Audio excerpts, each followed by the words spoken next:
सच कहें तो लोग अचानक धोखा नहीं देते। ये छोटी शुरुआत करता है और बढ़ता जाता है, जैसे छत में एक रिसाव जिसे तब तक नजरअंदाज किया जाता है जब तक वो गिर न जाए। आप इसे तुरंत नोटिस नहीं करते और कोई आपको आगाह भी नहीं करता, लेकिन जब एक महिला धोखा देती है तो वो हमेशा निशान छोड़ जाती है। ये कभी साफ नहीं होता, कभी शांत नहीं होता, नींव में दरारें होती हैं और ज्यादातर पुरुष उन्हें अनदेखा कर देते हैं। वे खुद से कहते हैं कि वो बस थकी हुई है, अभिभूत है या उसे स्पेस चाहिए, लेकिन गहराई में आपका एक हिस्सा हमेशा जानता है कुछ ठीक नहीं है। अगर आपको कभी ऐसा आंतरिक आभास हुआ है तो ये आपके लिए है, क्योंकि जब एक महिला धोखा देती है तो वो निशान छोड़ जाती है, हमेशा। संकेत नंबर 1, उसका ध्यान भटकता है लेकिन वो दिखावा करती है कि नहीं। इसे नोटिस करने के लिए आपको मनोविज्ञान में डिग्री की जरूरत नहीं है। एक दिन वो गर्मजोशी से भरी होती है, दिलचस्पी दिखाती है, आपके चुटकुलों पर हंसती है।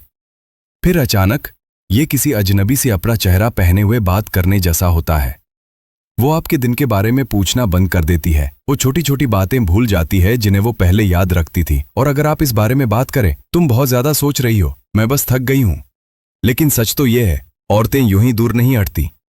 जब उनकी भावनाएं बहने लगती हैं, चाहे किसी और पुरुष की ओर, किसी सपने की ओर या किसी नई जिंदगी की ओर, तो सबसे पहले उनका ध्यान भटक जाता है।